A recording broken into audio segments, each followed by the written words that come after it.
Today on AI Applied, we love talking about these image generators, these video generators, but I don't know anybody that loves it more than my friend Jayden Schaefer. Like, I swear, every time like something drops, and in this case, I think it's Nano Banana. This is Google DeepMind's latest state of the art model. It's 2.5 flash. It looks awesome. I was testing it a little bit, but I mean, Jayden, I swear, like I will like, oh, I know something like this has dropped because I opened LinkedIn where Jayden's growing like crazy, and it's like just Jayden doing like 50 demos of this or something like that. So You'll go see the check him most out. unhinged video of your Oh, life I on cannot! it. I'm so psyched for this. I'm so psyched for this. But here's the other thing I just kind of want to point out at the top too is that what I was doing, and I can show you some of my examples too. But what I was doing was trying it against like GPT and all that kind of stuff, and I was finding some cool stuff. But what I tend to do is I tend to spend a ton of money on all these models, on Claude and on GPT and Gemini and everything else. I spend literally hundreds of dollars a month because I do that top stuff. But Jayden has AIbox.ai. Guys, AIbox.ai, it's genius. $19 a month, and you get access to all the tools. It's the most amazing thing, even just for this reason, to have an interface where you can compare these things right next to each other. So Jayden is doing this also with image generation and not just answers, because I'm doing this all the time. I'm like, okay, what would ChatGPT say? What would Claude say? I compare answers or whatever. And on AIbox.ai for $19 a month, you can just compare them next side by side. Jayden was working on this for a while. Super thrilled that it's blowing up. But Jayden, tell me about the image stuff that you were doing. I know you're doing some of that on your own tool, but what were you finding on that? Yeah, so overall, really interested in basically everything going on with the new image generator, because I think we're getting into like a really competitive landscape with image generation. We know that Meta just signed a big deal with Midjourney, which honestly I think is like beautiful on many many levels, because Meta was falling behind in this area, I think in a big way.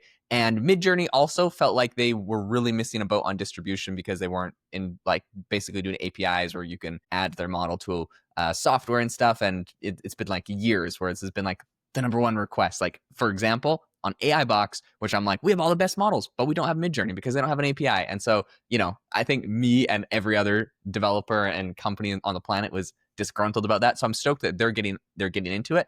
But it feels like basically if you have that distribution, you have a lot of power. And we know that Google Gemini has massive distribution. Most recently, I think maybe on an earnings call or in a conference, Sundar said that Google Gemini had 450 million monthly active users on Gemini. And I believe that's like the Gemini website, Gemini app, not just like basically, what they embed the AI into the Right. Google search. So I think this is a very legitimate metric. What I will say is ChatGPT has 700 million weekly active users. They're reporting Right. 450 million monthly. So you imagine the weekly is probably smaller. OpenAI's monthly is probably bigger. Although I don't know, maybe there's people that use ChatGPT use it so much that the weekly is a better metric to report. Right. Because yeah, and because maybe it's like 900 million, but the monthly, but 700 million weekly, and that sounds really good. In any case, I think it's not an exact apples to apples comparison, but Google is making a lot of strides. They're catching up, and so they have a lot of distribution with their app. But one of the weaknesses was their image generation model. So it feels like they're using this to plug the hole. It's a brand new model, and it can do a bunch of really cool things that I'm excited about. And it also has some funny quirks that I have been posting about on LinkedIn and X and stuff.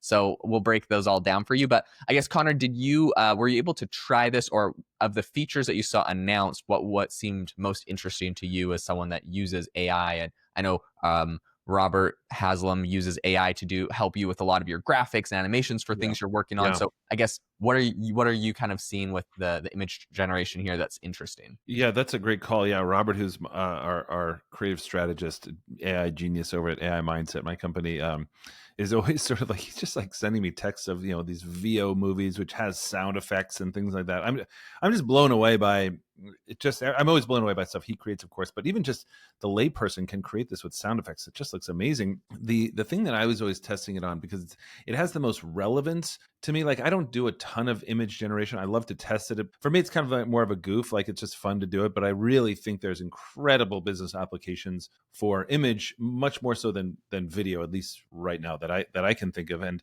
I think HeyGen and Synthesia and things like that. I think there's a new market for that, where you have a kind of your digital twin or your AI avatar doing stuff. But just kind of creating a shot of me walking away from a burning building or something like that isn't as useful as far as I've seen in enterprise. But for me, the one that I was just doing, Jayden, I was just sort of like looking up on my phone right now, was, I would take a selfie of myself and then say, okay, now make me with a big Santa Claus beard. And it would do that. And then I would say, now make me as sort of like, it's as if it's a LinkedIn post on the North Pole, and it would do that. And then, and again, we're sort of more of an audio medium here. So, but the thing that I was noticing in the huge jump that ChatGPT has made, I think even in the last couple of months, even since the new image generator came out, is the authenticity with which it replicates faces. It really looks like a selfie, not sort of kind of like me, not like, wow, that really is me. Like, no, it actually looks like me.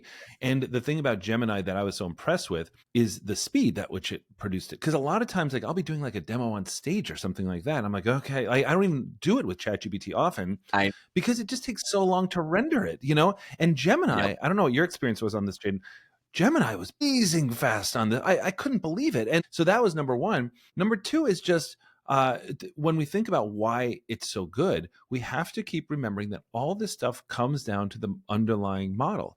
And I just think it goes to the fact that Gemini may have the most powerful model out there. I know prediction markets were sort of like changed very quickly after GPT-5 came out with kind of a, that's good, but is it really changing everything? And now everybody thinks that Gemini is going to have the most powerful model when it releases its most powerful model. But I think the most important thing here is that we have to remember that all these things are built on the underlying model. So how is that?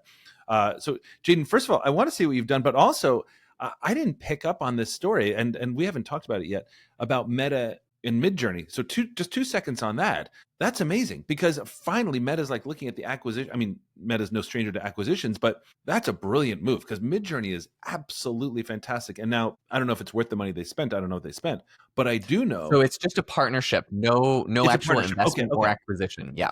Okay, got it. Good to know. But the other thing on that is Midjourney used to sort of be the only game in town, and now there's a ton of other great ones. There's Pika and everything else, and sort of like smaller, less well-known things. So now I'm wondering, is Midjourney worth that whatever premium they may be paying on a kind of on a partnership model? I don't know. A lot of ways to go on this one. Yeah, well, I mean, basically from Meta, I think it's genius. Zuckerberg obviously has shown that money doesn't really matter to him in winning the AI war, so he's going to throw whatever he's got at it. And the CEO of Midjourney was like replying to a whole bunch of comments on Twitter about this, where basically he was David, and he was saying like, we're completely independent, we're completely bootstrapped, we're self-funded.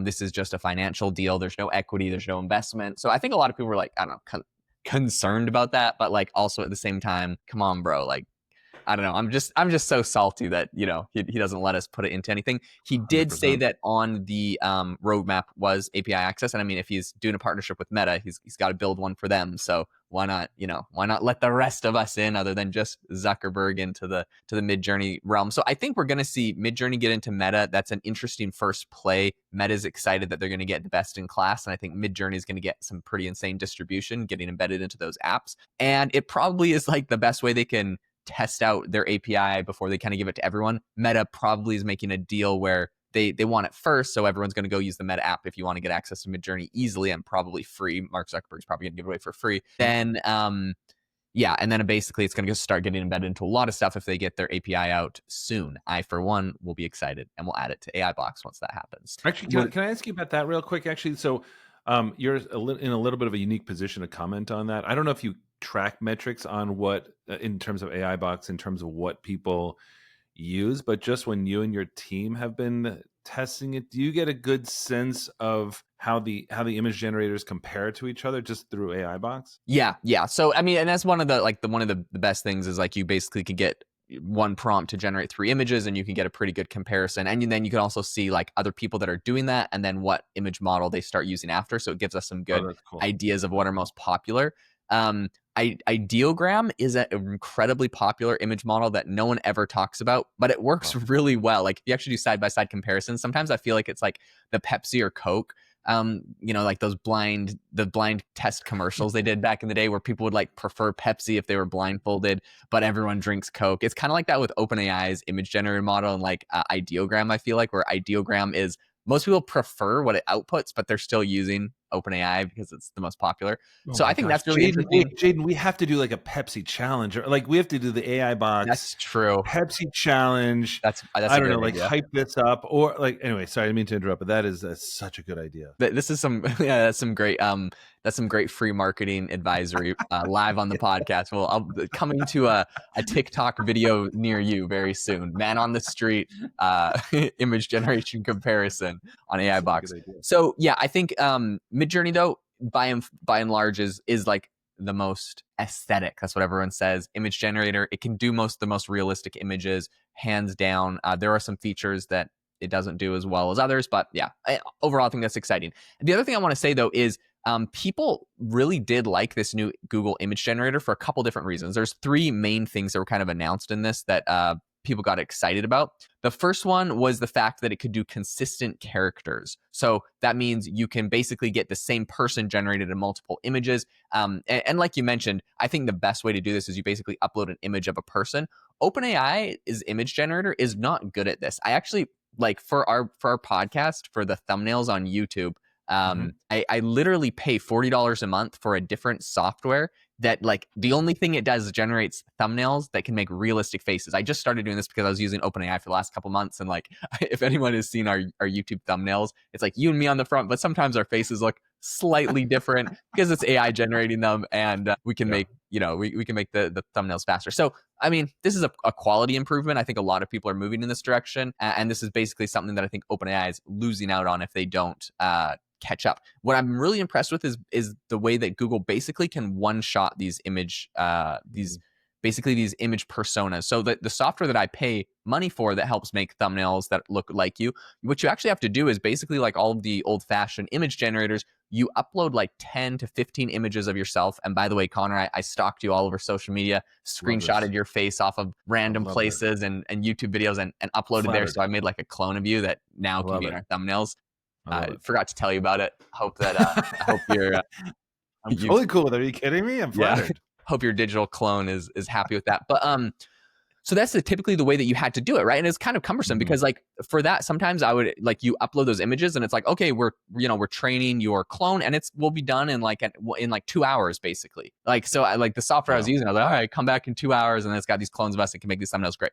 Google has basically one-shotted this where you upload one picture of yourself and it will throw you into Google Gemini. You'll be put right into an image.